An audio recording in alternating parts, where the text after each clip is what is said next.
और हम अपने अस्पताल में इस प्रोसीजर को लगभग 14 साल से रोबोटिक कैटरेक्ट सर्जरी से ही करते आ रहे हैं।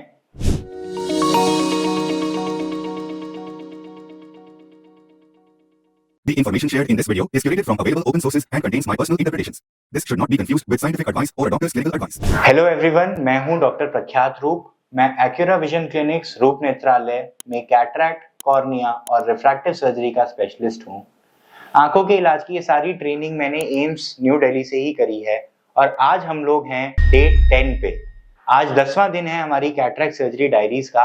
आज हम लोग डिस्कस करने वाले हैं कॉम्प्लिकेटेड कैटरेक्ट्स के बारे में। कॉम्प्लिकेटेड कैटरेक्ट्स का मतलब क्या होता है? देखिए, अगर हम मोतियाबिंद को उठाकर देखें कि अगर 100 लोगों को मोतियाबिंद की बीमारी है तो लगभग 90 लोगों को या 95 लोगों को एक ही तरह का मोतियाबिंद होता है, जो उम्र के साथ धीरे धीरे लेंस के सफेद पड़ जाने की वजह से होता है।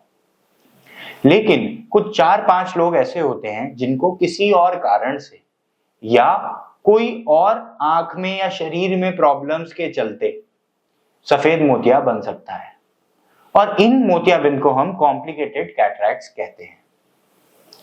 ऐसा हम क्यों कहते हैं? क्योंकि इन ऑपरेशंस में या इन मोतियाबिंद के अंदर जो कैटरेक्ट सर्जरी है या ऑपरेशन है, उसका उपचार है, वो सीधा सीधा नहीं होता।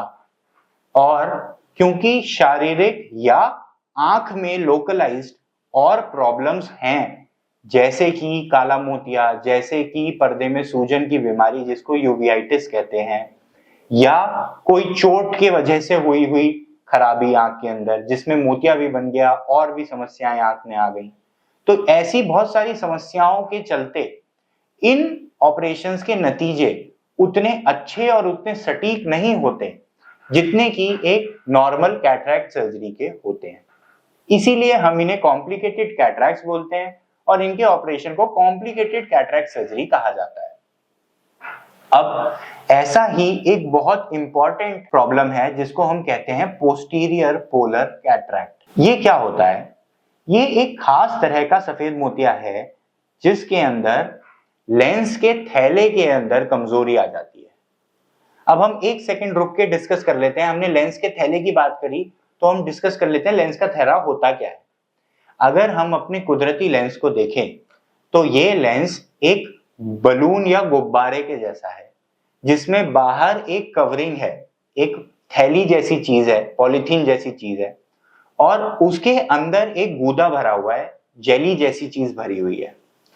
जो ये लेंस का थैला है इसकी ही शेप बदलती है जिससे कि हमें जवानी में दूर से लेकर पास तक का दिखाई देता है। इसको हम लेंस एकोमोडेशन बोलते हैं। वक्त के साथ धीरे धीरे करके ये लेंस का थैला जो है ये सख्त होता चला जाता है और ये जो हमारी क्षमता है दूर पास देखने की ये खत्म होती चली जाती है, जिसकी वजह से हमारी आंख में सफेद मोतिया धीरे धीरे बनने लगता है और अल्टीमेटली हमें उसका ऑपरेशन करके लेंस डालना पड़ता है दूसरा। इस ऑपरेशन में हम क्या करते हैं? हम ये जो थैला है इसके अंदर एक गोलाकार कट बनाते हैं जिसको हम कंटिन्यूअस कर्वीलिनियर कैप्सुलर एक्सिस कहते हैं। इस गोलाकार कट के रास्ते हम अपनी मशीन डाल के या रोबोटिक लेजर के द्वारा मोतियाबिंद को घोल देते हैं। तो जो अंदर का गूदा है, जो पहले ट्रांसपेरेंट था अब सफेद पड़ गया है, उसको हम घोल देते हैं और घुले हुए लेंस मैटर को हम निकाल लेते हैं बाहर। ये जो जगह अब खाली बचती है इसके अंदर हम आर्टिफिशियल लेंस डाल देते हैं। तो इसीलिए हम कहते हैं कि जो हम आर्टिफिशियल लेंस डाल रहे हैं वो थैले में डाला जाता है। ये थैला क्या है? ये थैला कुदरती लेंस का ही आउटर कवरिंग है जिसको हम लेंस बैग बोलते हैं। तो ये जो थैला है या बैग है इसके अंदर कभी कभी कुछ कमजोरियां होती हैं। ये कमजोरी आमतौर पर इस थैले के पिछली परत में होती है।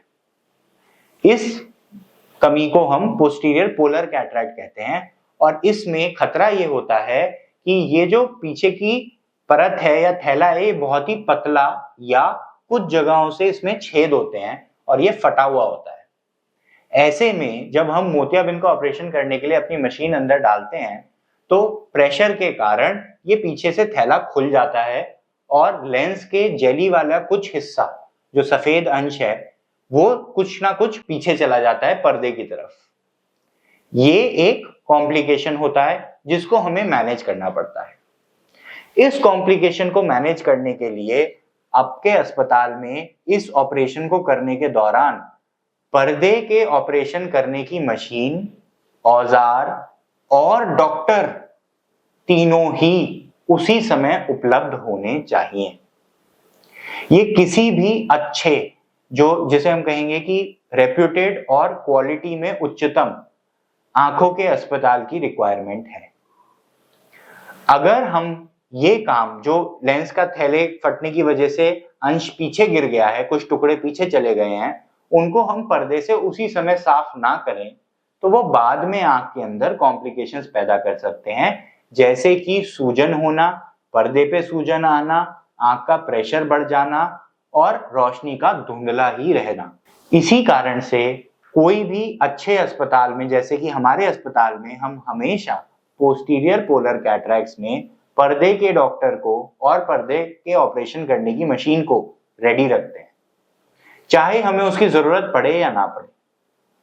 लाजमी है कि कुछ केसेस में जरूरत पड़ सकती है, तो इसलिए तैयारी हर केस में रखनी पड़ती है। इसी तरह से एक और मेजर चीज है जिसका हम उपयोग करते हैं पोस्टीरियर पोलर कैटरैक्ट्स का ट्रीटमेंट करने के लिए, जो है रोबोटिक सर्जरी।